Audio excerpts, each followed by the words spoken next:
Bonjour à tous, voici un autre cadeau pour la Saint-Valentin qui pourrait ravir autant les garçons que les filles.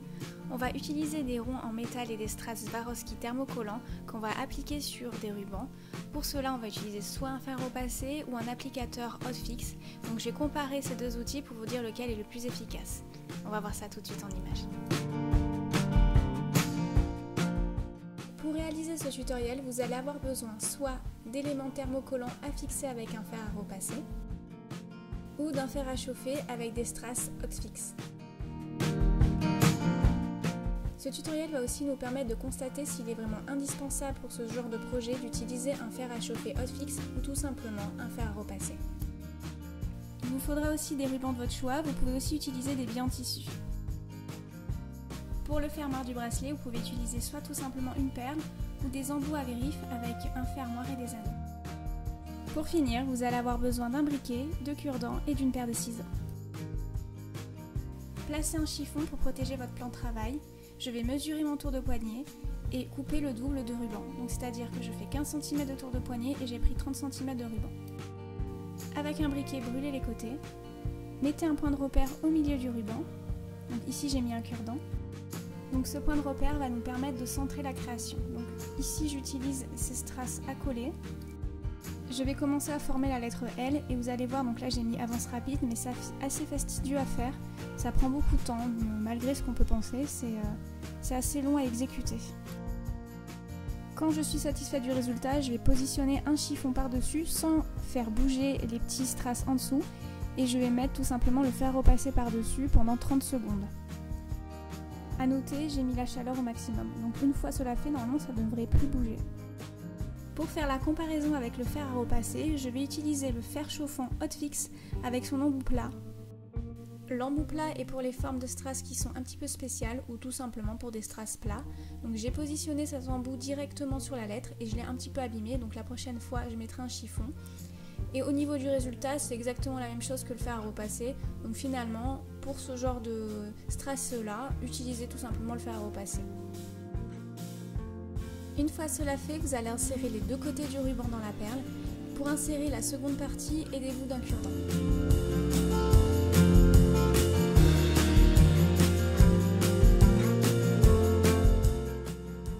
Faites un nœud sur chaque extrémité.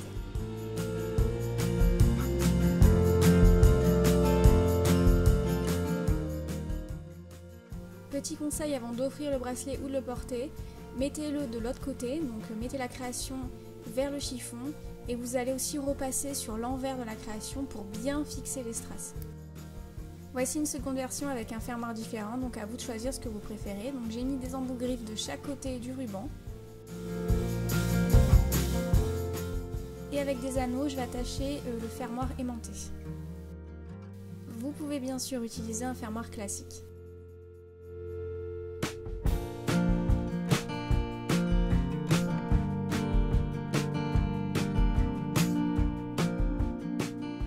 Vous n'êtes pas obligé de mettre que le mot love, vous pouvez mettre musique, geek, etc.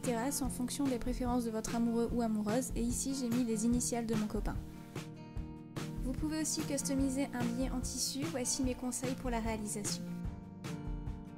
Pour utiliser le fer chauffant avec un embout spécial strass, c'est assez fastidieux. Donc à premier abord, il n'attrape pas du tout les strass. Donc on est obligé de modifier l'embout, de l'agrandir. Et une fois cela fait, les strass sont attrapés. Donc vous laissez chauffer le strass sur l'embout pendant quelques secondes. Quand vous voyez que la colle bouillonne un petit peu, vous le positionnez sur le bout de tissu. Ce qui est pénible, c'est que ça ne fonctionne pas à tous les coups. On est obligé de s'y reprendre à plusieurs fois, au risque de coller le strass sur la surface de départ et non sur le tissu. Donc ici, j'ai mis des strass au centre de chaque fleur. Une fois que le billet a entièrement été décoré, je vais ajouter les embouts griffes pour faire le fermoir. Pour le coup, utiliser le Hotfix a été assez pratique vu que j'ai utilisé peu de strass et en plus là je peux vous dire que ça colle extrêmement bien. Pour finir, je vais utiliser les strass spéciales Hotfix sur le ruban pour voir si ça fonctionne avec un fer à repasser. Je les positionne aléatoirement. Mettez des strass de différentes tailles, ça sera vraiment plus joli. Par-dessus, je vais positionner délicatement le chiffon en évitant de faire bouger les strass et le faire repasser pendant 15-20 secondes. Donc le résultat c'est que ça marche et je vous invite aussi à repasser de l'autre côté pour bien fixer les strass. Si j'avais un dernier petit conseil à vous donner, ne faites pas comme moi, évitez de positionner les strass sur le côté satiné du ruban puisqu'ils vont partir plus facilement. Mettez-les sur le côté rugueux, je sais que c'est moins joli mais ça sera plus efficace et vous allez pouvoir le garder plus longtemps. Et voici le résultat.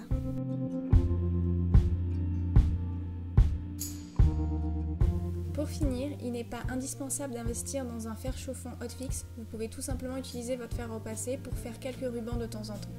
En revanche, si vous faites un travail de précision, alors là je vous invite à l'acheter. Par contre, il faudra un petit peu modifier l'embout parce qu'il n'attrape pas au premier abord les strass. Si vous avez des strass qui ne sont pas thermocollants, je vous invite à acheter une colle spéciale pour tissu, pour décorer les tissus et cela fera la même chose. Attention, mettez très peu de colle derrière le strass parce que ça risque de baver et de rendre moins jolie votre création. Comme vous avez pu le voir, c'est assez simple, donc il suffit juste de positionner les strass où vous le souhaitez, donc c'est pour ça que je me suis plus attardée sur les outils utilisés que sur la technicité. J'espère que ce tutoriel vous a plu. Si vous avez des questions, n'hésitez pas à me contacter soit en commentaire ou via les réseaux sociaux, donc Facebook, Twitter, Instagram. Tous les liens sont en barre d'infos. J'aimerais aussi que vous m'envoyiez les photos de vos réalisations parce que j'adore voir quelle est votre propre interprétation des tutos que j'ai réalisés pour vous. Donc ça me fait toujours plaisir, j'ai un plaisir immense à les voir. Je vous fais d'énormes bisous et je vous dis à la prochaine. Ciao ciao. Pour voir d'autres tutoriels, cliquez sur les vidéos, les liens sont aussi en barre d'infos.